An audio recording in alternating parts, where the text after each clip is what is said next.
सर्वेभ्यो नमो नमः। आज फिर जयपाल शास्त्री संस्कृत चैनल में आप सभी विद्वानों का हार्दिक अभिनंदन है, स्वागत है।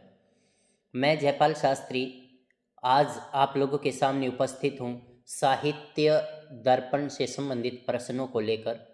आप हमारे इस चैनल को लाइक, शेयर और सब्सक्राइब जरूर करें, जिससे आपको आने वाली नवीनतम जो वीडियो है जिसमें स्टेट नेट असिस्टेंट प्रोफेसर या टीजीटी पीजीटी के स्क्रीनिंग में प्रश्न पूछे जाते हैं और उन प्रश्नों को आप अच्छी प्रकार से कर पाएँ, इसलिए आप हमारे इस वीडियो को प्रारंभ से लेकर के अंत तक संपूर्ण देखें और आप इन सभी प्रश्नों को अच्छे से हृदयंगम कर लें, जिससे आपको कोई भी प्रश्न कठिन ना लगे। तो देखिए, हमारा जो पहला प्रश्न है वो है साहित्य दर्पण के रचनाकार कौन हैं। तो साहित्य दर्पण के रचनाकार हैं आचार्य विश्वनाथ। काव्य का अर्थ है काव्य फल। काव्य अध्ययन का प्रयोजन है चतुर्वर्ग, अर्थात जो चतुर्वर्ग है धर्म अर्थ काम मोक्ष, इसकी प्राप्ति ही काव्य का क्या है, अध्ययन है। विश्वनाथ के पिता का नाम था चंद्रशेखर। यह आपके परीक्षा में भी पूछा जा चुका है, स्टेट में भी एक बार ये प्रश्न आया हुआ है कि विश्वनाथ के पिता का नाम क्या है। तो उनके पिता का नाम था चंद्रशेखर। विश्वनाथ थे वैष्णव, अर्थात ये वैष्णव संप्रदाय को मानने वाले थे। विश्वनाथ के पितामह का नाम था नारायण दास। पितामह मतलब दादा, तो उनके जो दादा थे उनका नाम था नारायण दास। और आचार्य विश्वनाथ के काव्य का लक्षण है वाक्यम रसात्मकम काव्यम। यह काव्य का लक्षण है और किसका है, विश्वनाथ का है। विश्वनाथ रसवादी माने जाते हैं और उन्होंने अपने काव्य का लक्षण दिया है वाक्यम रसात्मकम काव्यम। और विश्वनाथ ने जो मम्मट हैं उनके काव्य का जो लक्षण है तद्दोषौ शब्दार्थौ सगुणावनलंकृति पुनः क्वापि काव्यम, उसका खंडन किया है। ये एक बार आपके पेपर में भी पूछा जा चुका है कि आचार्य विश्वनाथ ने किसके काव्य के लक्षण का खंडन किया है, तो वह आपके मम्मट आचार्य। तो मम्मट आचार्य के लक्षण का विश्वनाथ आचार्य ने खंडन किया है। रसात्मकम वाक्य को काव्य कहा है विश्वनाथ ने, अर्थात वाक्य ही जो है रसात्मक है वो ही काव्य कहलाएगा, और ये बात कही है आचार्य विश्वनाथ ने। रस को काव्य का आत्मभूत तत्व मानते हैं विश्वनाथ। आपसे ये भी प्रश्न पूछा जा सकता है कि आचार्य विश्वनाथ किस संप्रदाय से संबंधित हैं, जैसे अलंकार, रीति, ध्वनि, वक्रोक्ति, रस। तो आपने बताना है कि आचार्य विश्वनाथ रस संप्रदाय से संबंधित हैं। इससे आगे आपका ये देखिए, विश्वनाथ के अनुसार काव्य की आत्मा क्या है, अर्थात जब ये रस संप्रदाय को मानते हैं तो ये काव्य की आत्मा को क्या, किसको मानेंगे, रस को। अर्थात विश्वनाथ आचार्य ने कहा है कि काव्य का आत्मभूत जो तत्व है वो है रस। जैसे वामनाचार्य किसको मानते हैं, रीति को, रीतिरात्मा काव्य से। आनंदवर्धन किसको मानते हैं, ध्वनि को, ध्वनिर आत्मा काव्य से। तो इस तरह से जो आपका संप्रदाय है, किस संप्रदाय से कौन आचार्य है, और उन्हीं में से एक हैं विश्वनाथ जी। और विश्वनाथ रस संप्रदाय से संबंधित हैं और रस को ये काव्य का आत्मभूत तत्व मानते हैं। विश्वनाथ के अनुसार काव्य की आत्मा क्या है, रस, अर्थात ये रसवादी हैं तो रस को ही मानेंगे। रस ही जिसकी आत्मा है वह क्या है, रसात्मक। जो आस्वादित हो उन सब को कहते हैं रस, और रस का जो लक्षण है वो है रस्यते इति रसः।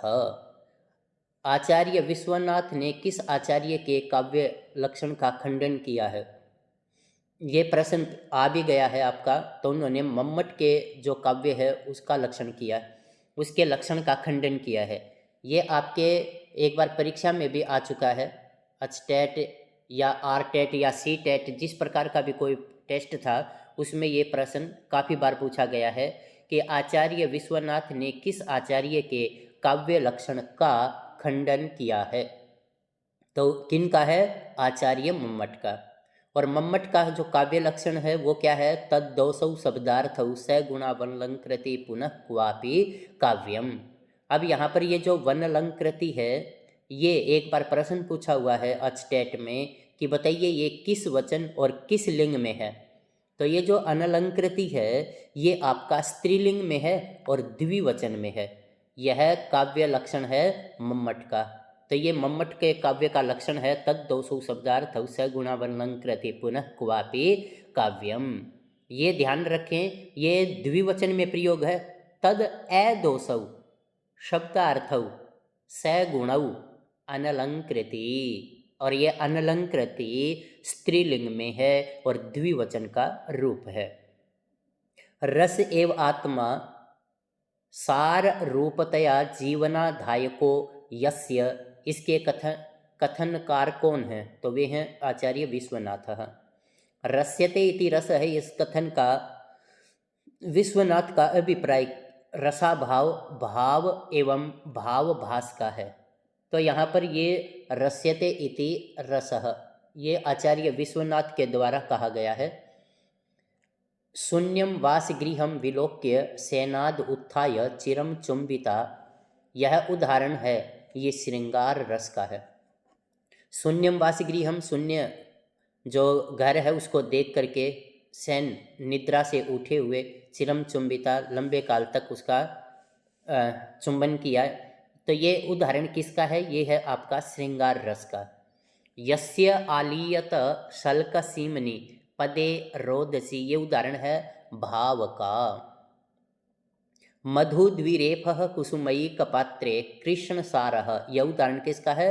रसाभास का उदाहरण है। तो ये आप लाइनें देख लें कि ये लाइनें, इन लाइनों में क्या पूछा गया है। यस्य अलीयत शल्क सीमनी, इसमें वर्णन है विष्णु के दशावतार का, अर्थात विष्णु के जो दशावतार हैं उसमें यस्य आलीयत शल्क सीमनी, इसके अंदर वर्णन किया गया है। काव्य के अपकर्षों को कहते हैं दोष।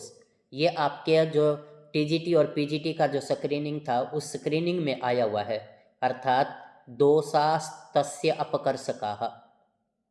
काव्य के अपकर्ष के हेतु क्या कहलाएंगे? दोष कहलाएंगे। और उत्कर्ष हेतु वह प्रोक्तः गुण अलंकार रीतयः, अर्थात उत्कर्ष के हेतु गुण, अलंकार और रीति इनको बताया गया है। लेकिन काव्य के जो अपकर्ष के कारण हैं वे हैं दोष। ये आप ध्यान से करें कि ये आपके अटस्टेट में और स्क्रीनिंग में, और जो आपका असिस्टेंट प्रोफेसर के जो स्क्रीनिंग था उसमें भी ये पूछा हुआ था कि उत्कर्ष के हेतु क्या कहलाएंगे? गुण अलंकार और रीति। ये हैं गुण के विषय में। योग्यता आकांक्षा आसक्ति युक्त पदोच्चयः, ये वाक्य का लक्षण है। आपसे ये पूछा जा सकता है कि बताइए वाक्य का लक्षण क्या है? तो आप बताएंगे योग्यता आकांक्षा सन्निहित आसक्ति युक्त पदोच्चयः वाक्यम। श्रोतुर्जिज्ञासा रूप आकांक्षा कहलाएगी। आप आकांक्षा के विषय में जहाँ पर किसी भी प्रकार की कोई आकांक्षा हो, एक जिज्ञासा पैदा हो जाए, वो आकांक्षा कहलाएगी। श्रोतुर जिज्ञासा रूप, सुनने वाले की जिज्ञासा का रूप जो है वो आकांक्षा कहलाएगी। गौर अश्वः पुरुषो हसति, ये उदाहरण है आकांक्षा का। अर्थात यहाँ पर केवल गो हो गायें, अश्व घोड़ा, पुरुष हस्ती, ये आपका हाथी, लेकिन इसका पूर्ण वाक्य का प्रयोग नहीं किया। तो सुनने वाले के मन में एक जिज्ञासा पैदा हो गई, आकांक्षा पैदा हो गई कि क्या घोड़ा, गाय, हाथी क्या, और पदार्थानां परस्पर संबंधे बाधा व अभाव, ये आपकी योग्यता कहलाएगी। अर्थात उसके अंदर योग्यता भी होनी चाहिए। आपका वाक्य व्याकरण की दृष्टि से तो शुद्ध हो, लेकिन उसके अंदर योग्यता ना हो तो वो भी आपका वाक्य नहीं कहलाएगा। जैसे यहाँ इसने नीचे दिया अग्निना सिंचती, ये उदाहरण है योग्यता का। योग्यता का कैसे कि भाई जो सींचने की शक्ति है वो अग्नि में नहीं होती, वो पानी में होती है। तो ये वाक्य के अंदर क्या है, योग्यता का। तो ये योग्यता नहीं आई। तो यदि ये ऐसा कहता है कि जलेन सिंचती, तो उस वाक्य के अंदर एक योग्यता आ जाती कि भाई हाँ भाई पानी से सिंचाई की जाती है, लेकिन अग्नि से तो सिंचाई नहीं होती, इसलिए ये आपका योग्यता का उदाहरण हो जाएगा। किसी ज्ञान की समाप्ति या पूर्ति न होना वो आपकी आकांक्षा कहलाएगी। अर्थात जहाँ पर कोई वाक्य पूरा ही नहीं हुआ और उसके अंदर सुनने वाले के अंदर एक जिज्ञासा पैदा होगी, व्याकुलता पैदा हो गई, तो किसी भी ज्ञान की समाप्ति या पूर्ति न होना, तो ये आपकी आकांक्षा कहलाएगी। साहित्य दर्पणकार के अनुसार गुण की स्थिति होती है रस मात्र में। अर्थात साहित्यकार के अनुसार ये कहता है कि गुण की स्थिति होती है रस मात्र में।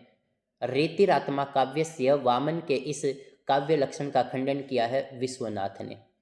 तो मम्मट का जो काव्य लक्षण था तद 200 शब्दार्थ स गुणावलंकृति पुनः क्वापि काव्यम, उसका भी खंडन किया है विश्वनाथ ने। और रेतिर आत्मा काव्यस्य ये लक्षण है वामन आचार्य का, और वामन आचार्य के इस लक्षण का भी खंडन विश्वनाथ ने किया है। काव्य से आत्मा ध्वनि ही आनंदवर्धन, आनंदवर्धनाचार्य का लक्षण है। इसके लक्षण काव्य लक्षण का खंडन भी विश्वनाथ ने किया है। तो आपसे मम्मट का, वामनाचार्य का या आनंदवर्धन का जो लक्षण है उसका खंडन करने वाले कौन हैं, विश्वनाथ।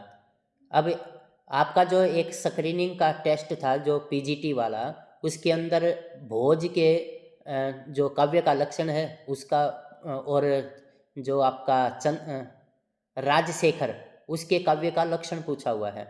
तो यहाँ देखिए भोज का काव्य लक्षण आ गया, अदोषम गुणवत काव्यम अलंकारैर अलंकृतम, अर्थात दोष से रहित हो, गुण से युक्त हो, और काव्य में अलंकारों के द्वारा यदि अलंकृति पैदा की जाती है तो वो आपका काव्य कहलाएगा। तो ये जो है ये किसका लक्षण है, ये है राजा भोज का। ये आप ध्यान करें कि किस प्रकार का कौन सा लक्षण किसका है। और इनके काव्य का लक्षण भी किसने किया है, विश्वनाथ ने किया है। विश्वनाथ के अनुसार वक्रोक्ति क्या है, केवल एक अलंकार मात्र है। ये प्रश्न भी एक बार परीक्षा में पूछा हुआ है कि बताइए विश्वनाथ ने किसको अलंकार मात्र के रूप में स्वीकार किया है। लेकिन कुंतक आचार्य ने तो वक्रोक्ति को ही एक संप्रदाय माना है, अर्थात वक्रोक्ति आत्मा काव्यस्य।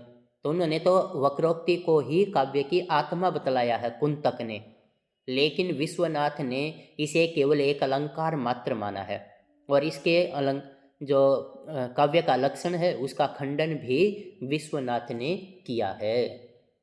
तो विश्वनाथ के अनुसार वक्रोक्ति है केवल एक अलंकार, ये काव्य का लक्षण नहीं हो सकता। और वक्रोक्ति को काव्य का लक्षण कुंतकाचार्य ने माना है। अब यहाँ है वाक्य के भेद। वाक्य के भेद हैं दो, वाक्य और महावाक्य। अर्थ के प्रकार हैं तीन, वाच्य, लक्ष्य और व्यंग्य। जो अर्थ अभिधा से बाधित हो वह वाच्य कहलाएगा। जो अर्थ अभिधा से बाधित हो जाए वो आपका वाच्य कहलाएगा। और जो लक्षण अर्थ लक्षणा से बाधित हो वो लक्ष्य कहलाएगा। और जो अर्थ व्यंजना से बाधित बोधित हो, बोधित का मतलब जाना जाए, तो यहाँ पर आपका वो अर्थ आ जाएगा बोधित, बाधित नहीं, बोधित हो, बतलाया जाए, समझाया जाए, वो आपका यदि अभिधा से बतलाया जाए बोधित हो तो वो वाच्य, लक्षणा से बोधित हो तो वो लक्ष्य, और जो व्यंजना से बोधित हो बतलाया जाए वो व्यंग्य कहलाएगा। शब्द की तीन शक्तियाँ होती हैं। शब्द की शक्तियाँ हैं तीन, कौन कौन सी हैं, अभिधा, लक्षणा और व्यंजना। संकेतितार्थस्य बोधनाद अग्रिमा अभिधा, ये अभिधा शक्ति कहलाएगी। आपके एक बार परीक्षा में उसने केवल इतना दे दिया, संकेतितार्थस्य बोधनाद अग्रिमा, कौन सी आएगी, तो वो अभिधा आएगी। तो इस तरह से आप ये ध्यान रखें कि जहाँ पर भी आपका ये संकेतितार्थस्य बोधनाद अग्रिमा कौन सी शक्ति आएगी, तो आप बताएंगे अभिधा शक्ति। संकेतित का अर्थ है मुख्य, और मुख्य किस में होता है, लक्षणा में। तो यहाँ लक्ष्यार्थस्य पूर्वोपस्थितः यह व्यापारः, ये है मुख्यार्थ। तो ये आपका मुख्यार्थ कहलाएगा। लक्ष्यार्थ पूर्वोपस्थितः यह व्यापारः, वो मुख्यार्थ कहलाएगा। मुख्यार्थ का तात्पर्य है अभिधा, अर्थात किसी भी मुख्य अर्थ को बताने वाला जो तात्पर्य है वो आपकी अभिधा शक्ति कहलाएगी। और अभिधा का अन्य नाम है अग्रिमा। ये आप ध्यान दें, ये मोस्ट इम्पोर्टेंट चीज़ चली हुई है कि अभिधा का अन्य नाम है अग्रिमा, और संकेतित अर्थ की प्रतिपादक शक्ति है अभिधा। जो भी संकेतित अर्थ है उसको यदि बोधित करने वाली है, बतलाने वाली है, प्रतिपादित करने वाली शक्ति है, वो है अभिधा। अभिधा वृत्ति से बोधित अर्थ का नाम है संकेत ग्रह, अर्थात जो अभिधा वृत्ति है उससे जो अर्थ बोध कराया जा रहा है वो संकेत ग्रह के नाम से जाना जाता है। संकेतो गृह्यते जातौ गुण द्रव्य क्रियासु च, अर्थात जो संकेत है वो जाति, गुण, द्रव्य और क्रिया, इनसे ग्रहण किया जाता है, और वो क्या कहलाएगा, शक्ति ग्रह। संकेत शब्द 4 प्रकार का होता है, जाति, गुण, द्रव्य और क्रिया। ये आप ध्यान दें कि संकेतो गृह्यते जातौ गुण द्रव्य क्रियासु। तो संकेत शब्द के भेद कितने हो गए, 4।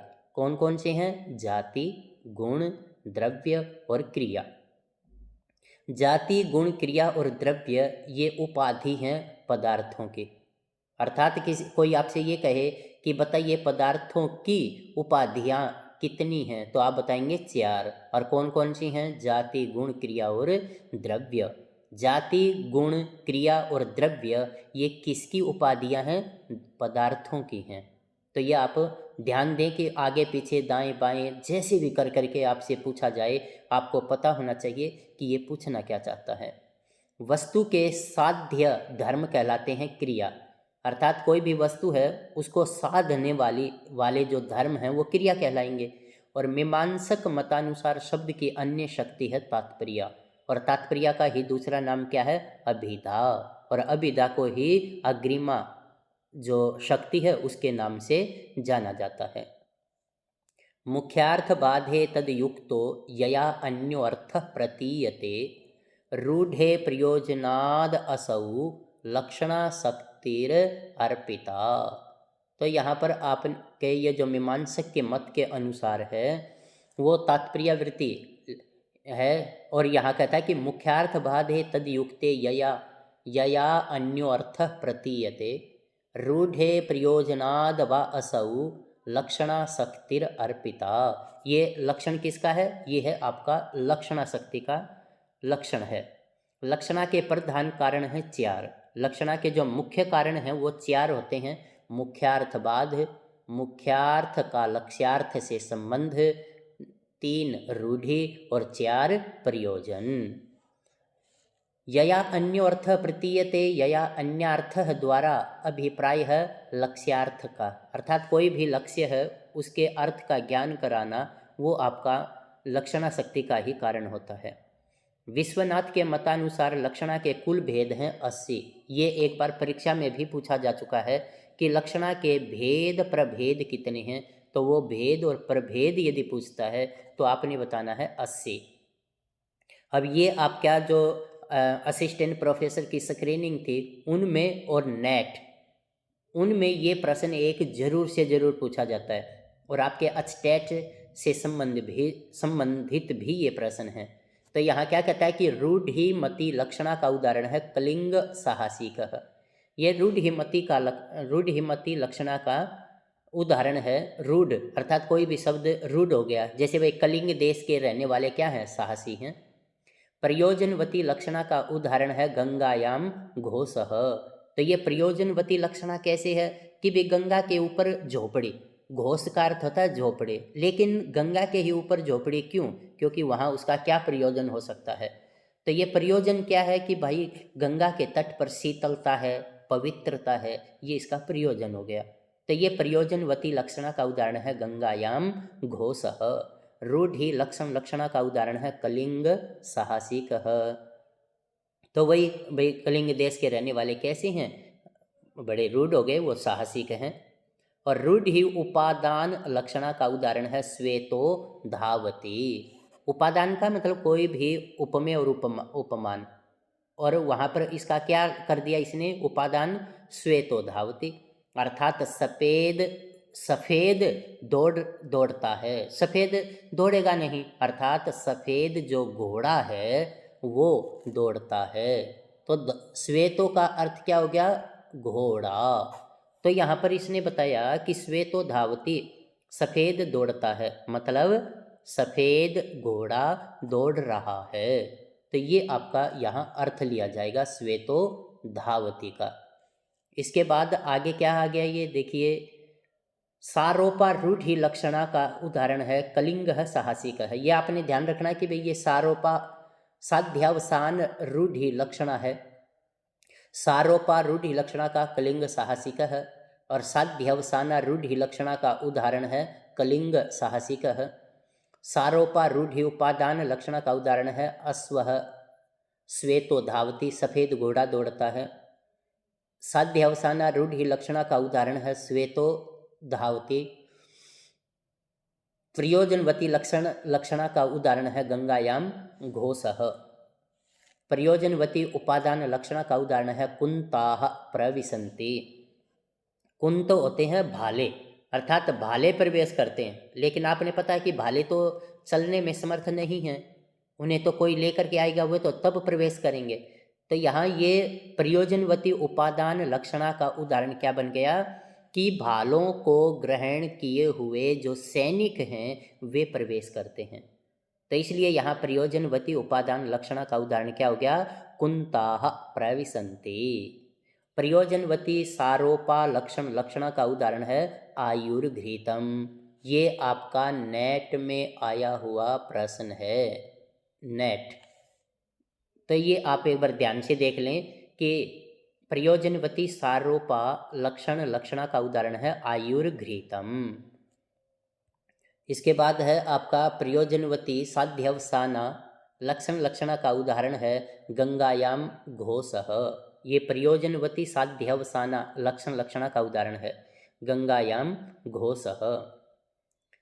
प्रयोजनवती सारोपा उपादान लक्षणा का उदाहरण है एते कुंताः प्रविशन्ति, अर्थात ये भालों को लिए हुए सैनिक प्रवेश करते हैं।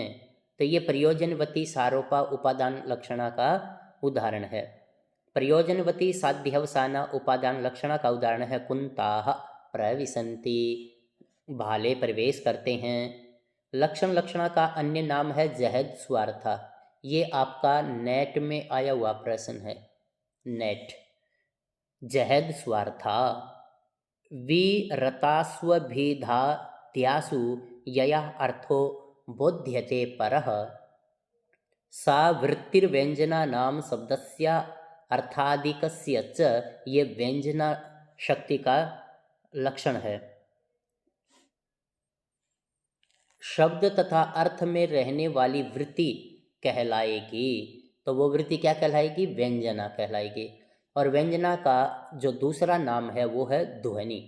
और ध्वनि काव्य कहलाता है उत्तम काव्य, और व्यंग्य प्रधान काव्य कहलाता है ध्वनि काव्य।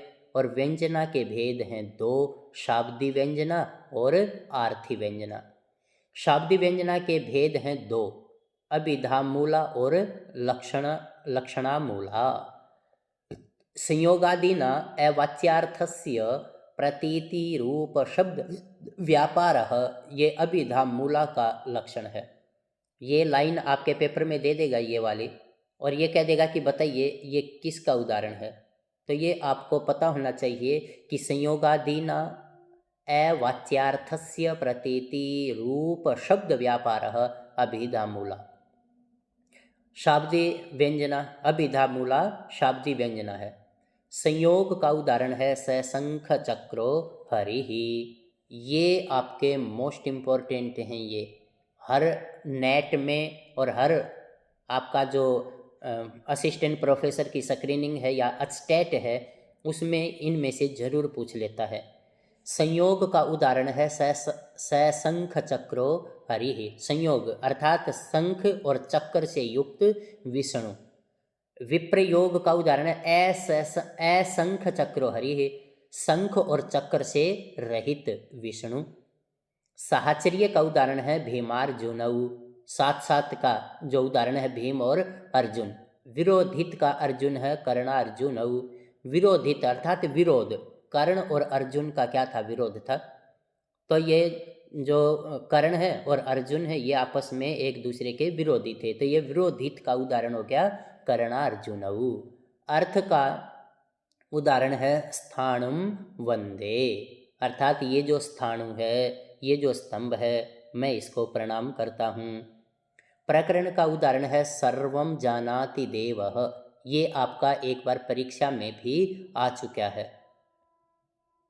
नेट और अचटेट किसी में भी आ सकता है, मोस्ट इम्पोर्टेंट है ये। लिंग का उदाहरण है कुपितो मकर ध्वजः। ये आपका लिंग का उदाहरण है, ये मकर ध्वजः।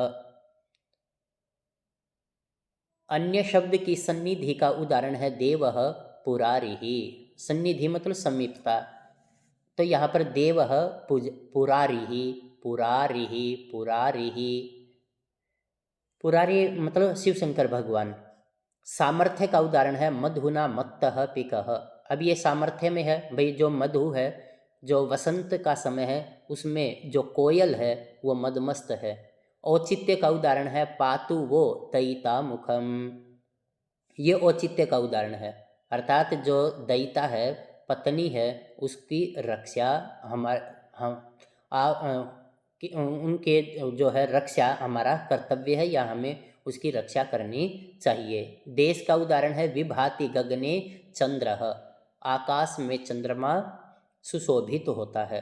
काल का उदाहरण है निशि चित्रभानु, अर्थात ये चित्रभानु रात में। व्यक्ति का उदाहरण है भाति रथांगम। ये रथांग भा रहा है, सुशोभित हो रहा है।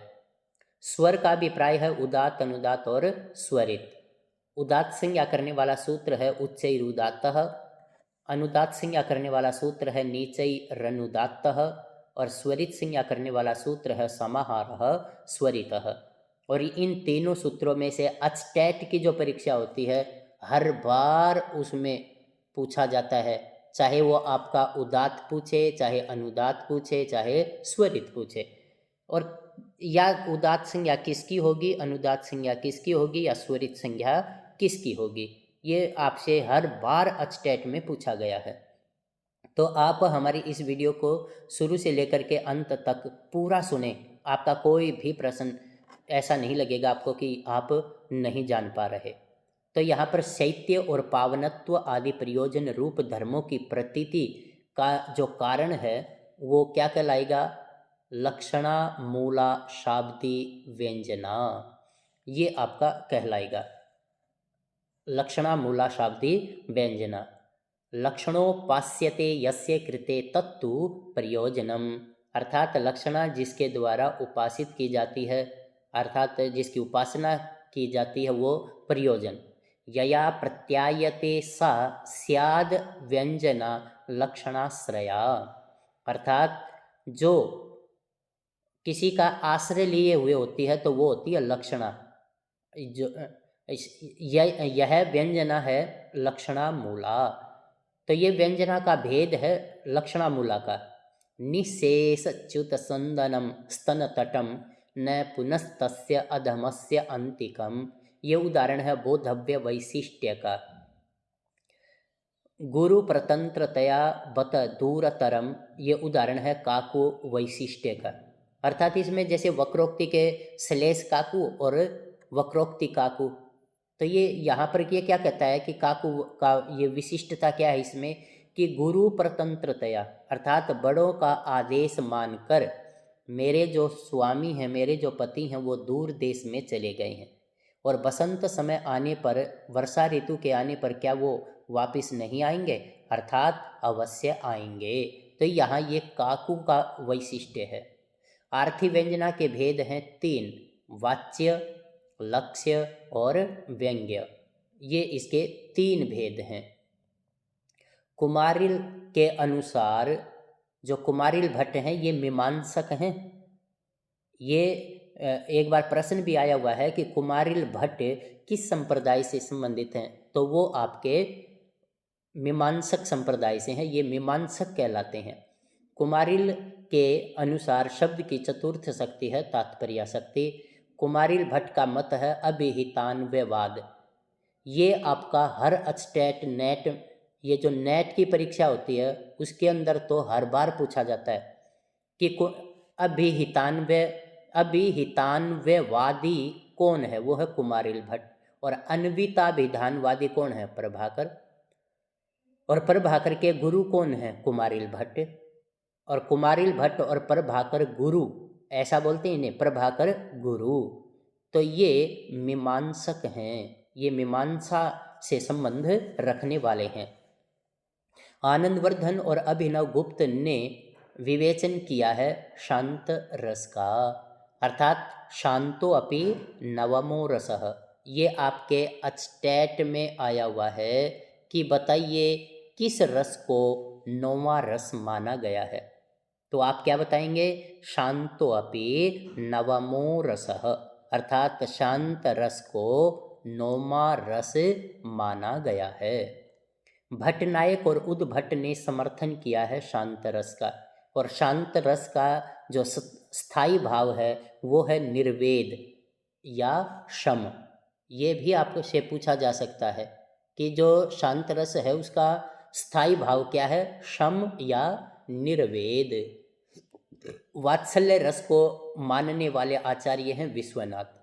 अब आपके पेपर में ये भी आ सकता है कि बताइए वात्सल्य रस को किसने माना है? तो वो वात्सल्य रस को मानने वाले हैं आचार्य विश्वनाथ। और करुण रस प्रधान मानते हैं भवभूति। भवभूति कारुण्यमेव भवभूतिर वितनुते, अर्थात जो करुण रस की प्रधानता से युक्त है वो है उत्तर रामचरितम। और करुण रस के कवि माने जाते हैं भवभूति। तो ये आपके उत्तर रामचरितम में इन्होंने करुण रस का बहुत ही मार्मिक चित्रण किया है, इसलिए भवभूति को करुण रस का कवि माना जाता है। और करुण रस का अत्यधिक जो प्रयोग है वो उत्तर रामचरितम में किया गया है। श्रृंगार को प्रधान रस मानने वाले हैं कौन हैं? कौन मानते हैं इन्हें? श्रृंगार को भोजराज। भोजराज ने श्रृंगार को प्रधान रस माना है। ये आपके स्क्रीनिंग में आया हुआ है कि भोजराज किस रस को मानते हैं, तो वो श्रृंगार रस को मानते हैं। आपका जो पीजीटी का स्क्रीनिंग था चंडीगढ़ में, उसमें ये प्रश्न आया हुआ है कि भोजराज किस रस को मानने वाले हैं, तो ये श्रृंगार रस को मानने वाले हैं। श्रृंगार रस को प्रधान रस मानते हैं और भोजराज। अद्भुत रस को प्रधान रस मानते हैं आचार्य विश्वनाथ। शांत रस को प्रधान रस मानते हैं अभिनव गुप्त। आपका जो रामायण है उसमें करुण रस है और महाभारत में शांत रस है, लेकिन देखने में वहाँ आपका जो है ना ओज इत्यादि या वीर रस दिखाई देता है, लेकिन वहाँ क्या है, शांत रस है। और महाभारत को ऐतिहासिक ग्रंथ माना जाता है और इसे पंचम वेद की संज्ञा भी दी जाती है। और जो भरत मुनि का भरतनाट्यम है उसे भी पंचम वेद की संज्ञा दी जाती है। महाभारत को भी पंचम वेद माना जाता है। और उसके विषय में लिखा है कि जो इस महाभारत में नहीं वो कहीं पर भी नहीं है। इस प्रकार की इह अस्ति तद अन्यत्र, इह नास्ति तद न अन्यत्र, ये जो सूक्ति है एक बार आपके स्टेट में भी पूछी जा चुकी है। और ये जो सूक्ति है ये आपके महाभारत से ली गई है। तो जो रस को सुखात्मक शांत रस को प्रधान रस मानते हैं अभिनव गुप्त। अद्भुत रस का प्रधान रस माना है विश्वनाथ ने, और श्रृंगार रस को प्रधान रस मानते हैं भोज। रस को सुखात्मक मानते हैं विश्वनाथ। जो रस हैं वे सुख के लिए हैं, दुख के लिए नहीं हैं।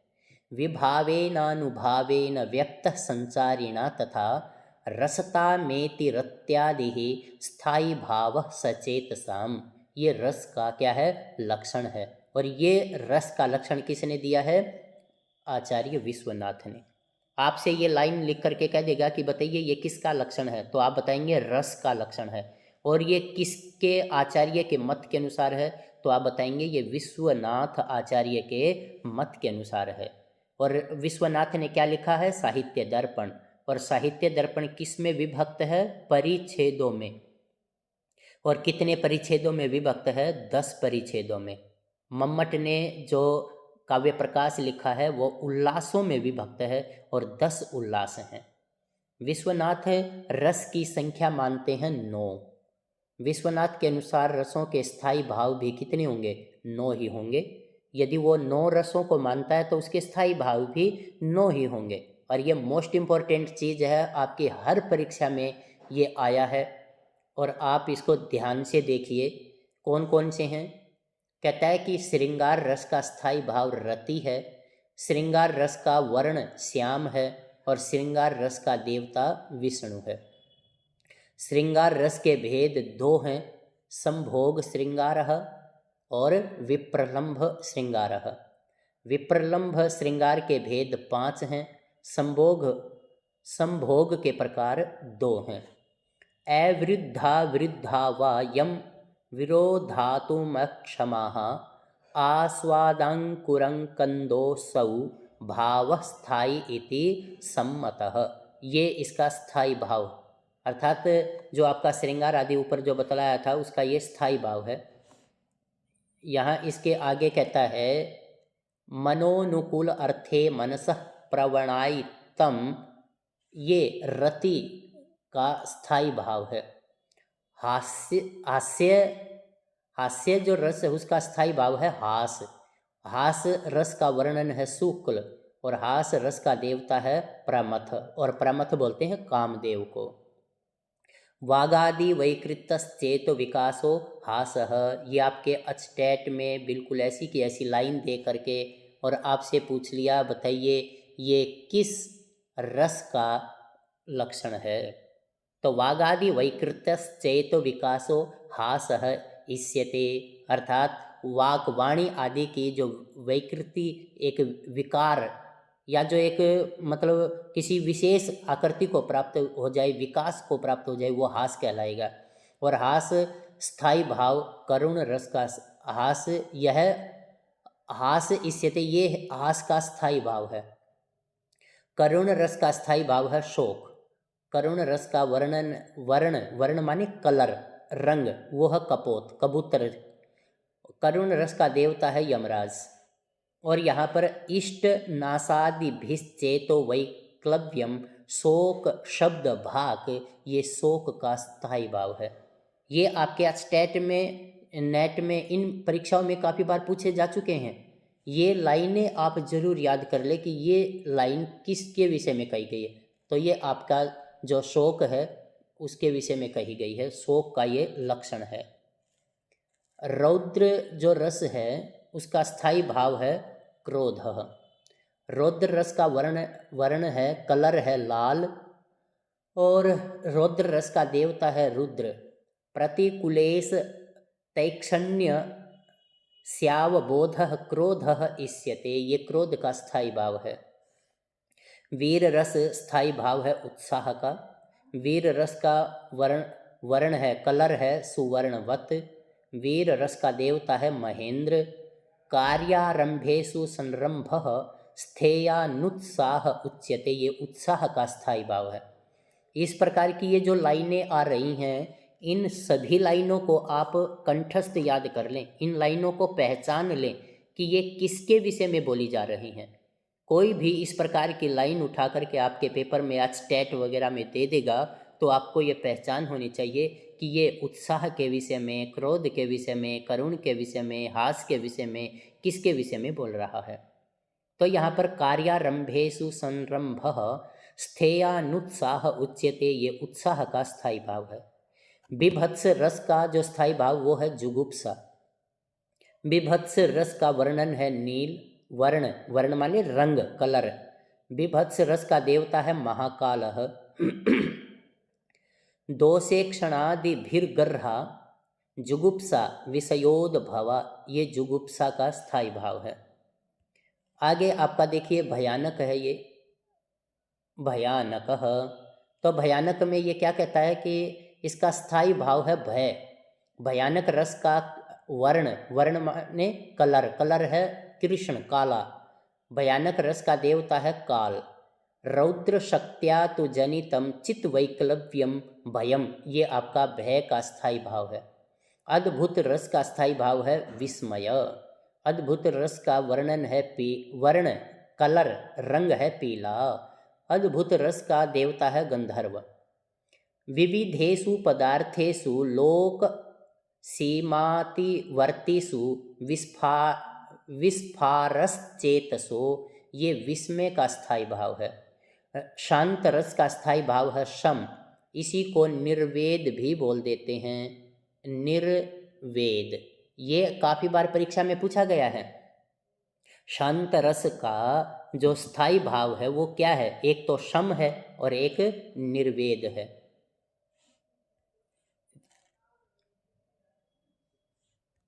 शांत रस का स्थायी भाव है सम या निर्वेद। शांत रस का जो रंग है वो है कुंद पुष्पवत चंद्रवत अर्थात सफ़ेद। शांत रस का देवता है श्री नारायण। निरीहावस्थायाम स्वात्म विश्रामजम सुखम, ये सम अर्थात शांत रस का स्थायी भाव है।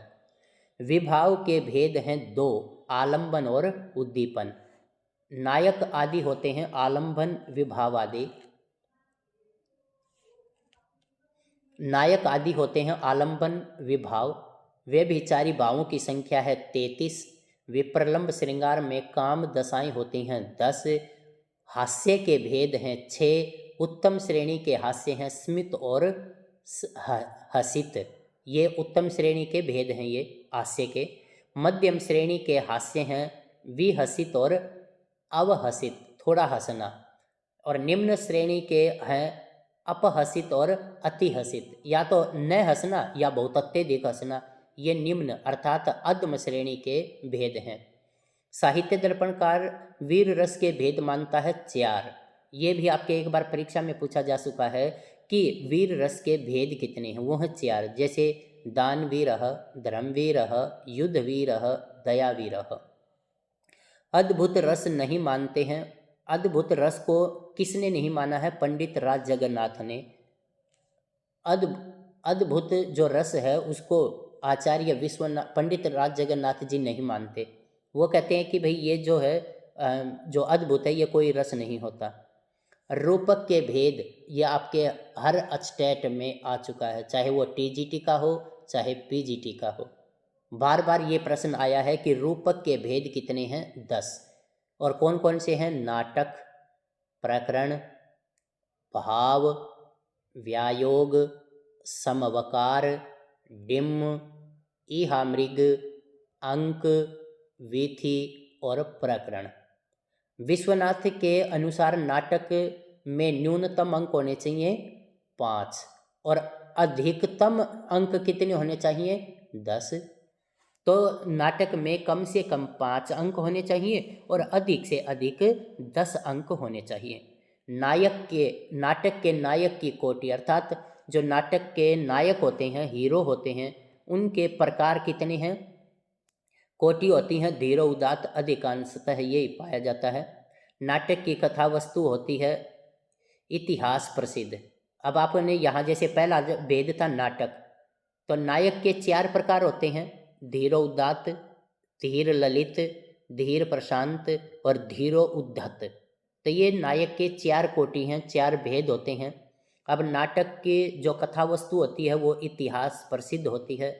नाटक में सामान्य रूप से रस होता है श्रृंगार और वीर रस। प्रकरण में 10 अंक होते हैं, जैसे आपका मृच्छकटिकम है उसमें 10 अंक हैं, वो प्रकरण विधा में आता है। प्रकरण के जो कथा वस्तु होती है वो कवि कल्पित या लौकिक होती है, उसमें कवि की कल्पना होती है, कवि कल्पित होता है वो, या कोई ना कोई लौकिक होता है। प्रकरण में अंगिरस होता है श्रृंगार, जैसे आपका मृच्छकटिकम है उसमें श्रृंगार रस का वर्णन किया गया है। प्रकरण का नायक होता है या तो वैश्य या मंत्री या फिर कोई विप्र, जैसे आपके मृच्छकटिकम में चारुदत्त विप्र हैं, तो ये इसकी क्वालिटी है कि भाई उसके अंदर ये 3 प्रकार के ही नायक होंगे। प्रकरण के नायक की कोटि होती है वो धीर प्रशांत होता है। तो जो आपका मृच्छकटिकम का नायक है चारुदत्त, वो धीर प्रशांत कोटि का है।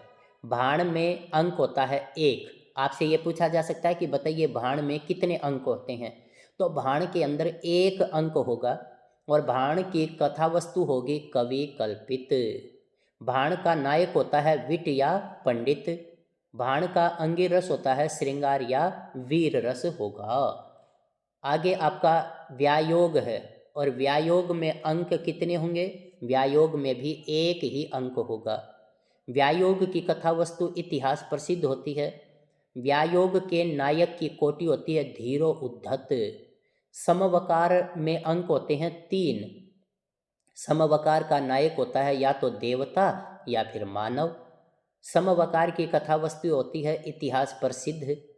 समवकार का अंगिरस होता है वीर। अब डिम में अंक कितने होंगे? 4। डिम की कथा वस्तु होती है इतिहास प्रसिद्ध। डिम में अंगिरस होता है रौद्र। देवता, गंधर्व, राक्षस, भूत, प्रेत आदि 16 नायक होते हैं। किसमें? डिम में। तो ये आप ध्यान रखें, जो डिम है उसके अंदर 16 नायक होंगे, अंगिरस रौद्र होगा, और जो डिम है उसके अंदर 4 अंक होते हैं। आगे आपका ईहा मृग, जो ईहा मृग है वो देखिए उसके अंदर क्या होगा? 4 अंक होंगे। ईहा मृग की जो कथा वस्तु है वो मिश्रित होगी। ईहा मृग के नायक की कोटि होती है धीरो उद्धत, अर्थात क्रोधी स्वभाव वाला। अंक उत्सृष्टिकांक में अंक 1 ही होगा, और अंक उत्सृष्टिकांक का अंगिरस होता है करुण रस। अंक उत्सृष्टिकांक की कथा वस्तु होती है इतिहास प्रसिद्ध। अंक का नायक होता है साधारण। विधि में भी 1 ही अंक होगा। विधि का नायक होता है साधारण। विधि की कथा वस्तु होती है कवि कल्पित। विधि का अंगिरस होता है श्रृंगार रस, उसके अंदर श्रृंगार रस होगा विधि के अंदर। प्रहसन है, और प्रहसन में भी 1 ही अंक होगा। प्रहसन का जो नायक होता है वो निंदनीय पुरुष होता है। प्रहसन में अंगिरस होता है हास्य। प्रहसन की कथा वस्तु होती है कवि कल्पित। अभिज्ञान शाकुंतलम उदाहरण है नाटक का। जो अभिज्ञान शाकुंतलम है उसमें 7 नाटक हैं, और एक बार आपके जो पीजीटी का स्क्रीनिंग था चंडीगढ़, पीजीटी का जो स्क्रीनिंग था चंडीगढ़, उसमें पूछा हुआ है कि अभिज्ञान शाकुंतलम का जो मंगलाचरण है उसमें कितने शिव की मूर्तियों का वर्णन किया गया है? तो उसमें कितने शिव की मूर्तियां हैं? 8। 8 शिव की मूर्तियों का वर्णन किया गया है। तो जो अभिज्ञान शाकुंतलम है वो नाटक का उदाहरण है, और मृच्छकटिकम किसका उदाहरण है? प्रकरण का। और प्रकरण में कितने अंक होते हैं? 10 अंक होते हैं। लीला मधुरम उदाहरण है भाण का। सौगंधिका हरणम मध्यम व्यायोग उदाहरण है व्यायोग के। समुद्र मंथनम उदाहरण है समवकार का। त्रिपुरदाह उदाहरण है डिम का। कुसुम शेखर विजयादि उदाहरण है ईहा मृग का। शर्मिष्ठा ययाति उदाहरण है अंक का। मालविका अग्निमित्रम उदाहरण है वीथी का। कंदर्प केली उदाहरण है प्रहसन का। सर्गबंध होता है महाकाव्य। अब आपसे ये भी पूछा जा सकता है कि बताइए सर्गबंध क्या कहलाएगा? तो जो सर्गबंध होता है वो महाकाव्य कहलाता है, और महाकाव्य के अंदर सर्ग होते हैं, अंक या उल्लास या परिच्छेद नहीं होते। श्रृंगार, वीर और शांत रस में से कोई एक प्रधान रस होगा महाकाव्य में, और महाकाव्य किस में विभक्त होगा? सर्गों में। या तो उसमें श्रृंगार होगा, या फिर वीर होगा, फिर शांत रस होगा। धीरो उद्धात गुणों से युक्त एक देवता अथवा कुलीन क्षत्रिय नायक होता है महाकाव्य का। महाकाव्य की कथा वस्तु होती है ऐतिहासिक या लोक प्रसिद्ध। चतुर्वर्ग में से कोई एक प्रधान प्रयोजन होता है महाकाव्य में, अर्थात जैसे धर्म, अर्थ, काम, मोक्ष, ये जो चतुर्वर्ग है इनमें से कोई एक जो प्रयोजन है वो प्रधान मिलेगा, चाहे धर्म, चाहे अर्थ, चाहे काम, चाहे मोक्ष, और ये प्रयोजन होता है किसमें? महाकाव्य में। महाकाव्य का मंगलाचरण होता है नमस्कारात्मक, आशीर्वादात्मक या वस्तु निर्देशात्मक। जो मंगलाचरण होता है वो 3 प्रकार का होता है, या तो नमस्कारात्मक होगा, या आशीर्वादात्मक होगा, या फिर वस्तु निर्देशात्मक होगा।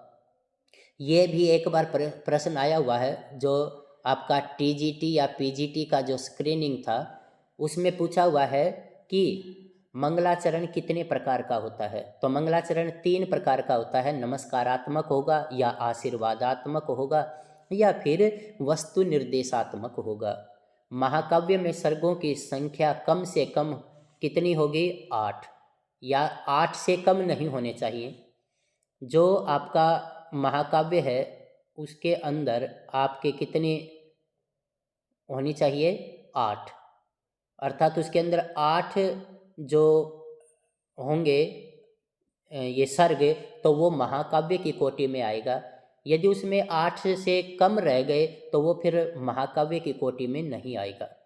महाकाव्य का सर्ग कितने होंगे? 8।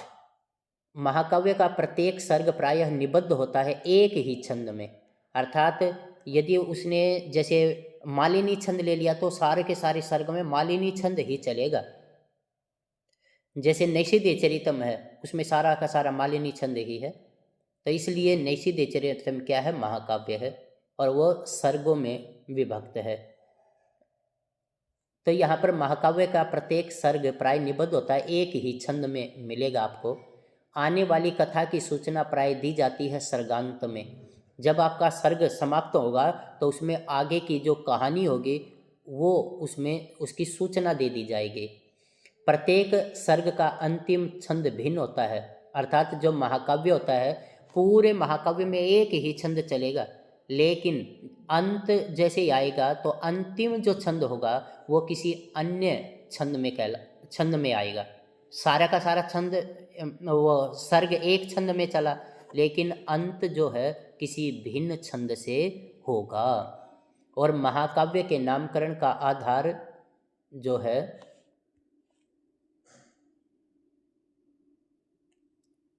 चरित्र नाम, चरित्र नायक नाम या कवि नाम से होगा। जो महाकाव्य के नामकरण का आधार, अर्थात किसी भी जैसे रामचरितम, तो राम के चरित्र से आया, रामायणम अर्थात राम का जो चरित्र है उससे संबंधित हुआ। तो इसलिए आपके वहाँ पर जो महाकाव्य का नामकरण किया जाएगा वो चरित्र का नाम होगा, या चरित्र नायक होगा, या कवि का नाम होगा।